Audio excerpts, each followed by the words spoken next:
Hello everyone, welcome to another video where we will be talking about government grants under IFRS 15.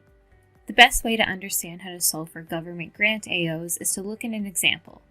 For example, consider a company in January where a government has provided them with $20,000 of a grant to purchase new manufacturing equipment.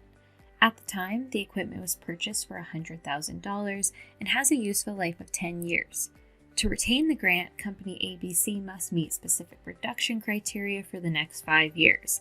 And in the last few years prior, Company ABC has met this production criteria.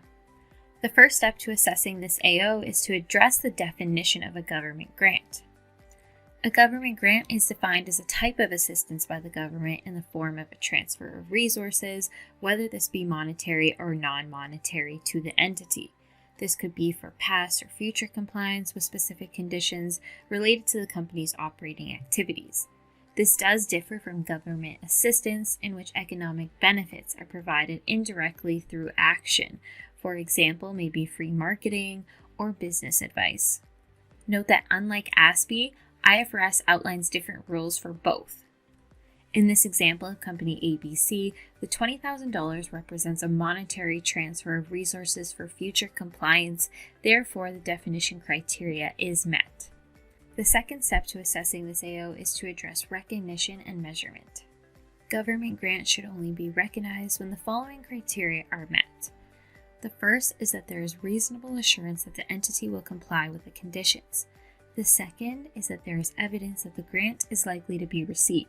I find a lot of candidates will assume recognition is met solely based on receiving the grant, but this would cause you to lose out on some of critical criteria that need to be discussed. In the case of Company ABC, there's reasonable assurance of compliance with the conditions as they have been in compliance for the last few years, and that can be expected to continue.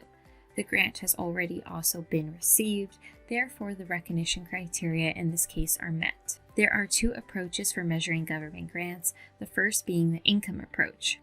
Under the income approach, grants for current or past period expenses should be recognized in the P&L immediately as revenue. Grants for future period expenses should be deferred and amortized as the expense is incurred, such as deferred revenue. The second approach is the capital approach, and this is for grants for PP&E.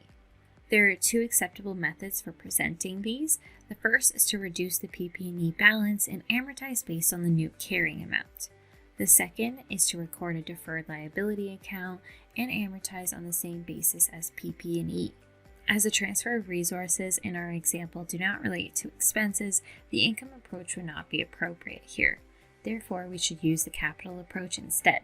Under the first option of the capital approach, we reduce the PP&E balance, therefore reducing the $100,000 by $20,000 for a remaining carrying value of $80,000.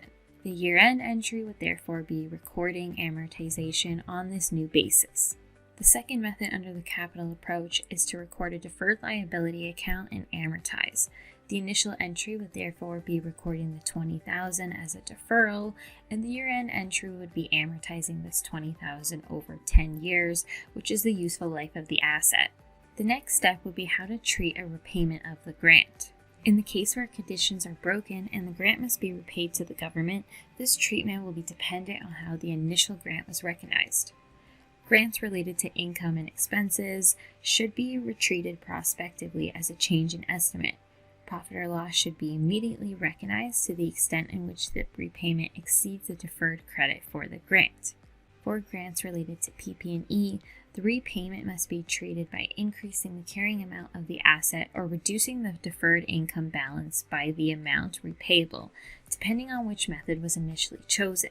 In the case of our example, let's assume after 3 years the condition of the grant has been broken. The government now requires the entire $20,000 grant to be returned.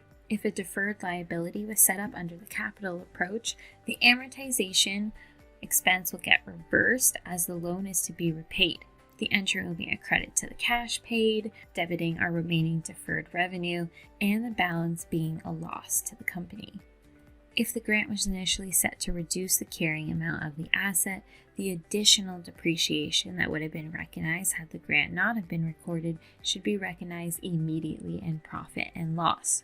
As you can see, our entry would result in debiting our equipment back up by that $20,000, crediting our accumulated amortization, which was $2,000 per year for 3 years, and crediting our cash balance that we owe back, with the difference being associated to a loss to the company. And with that, you're now ready to prepare your analysis of government grants under IFRS. Thank you.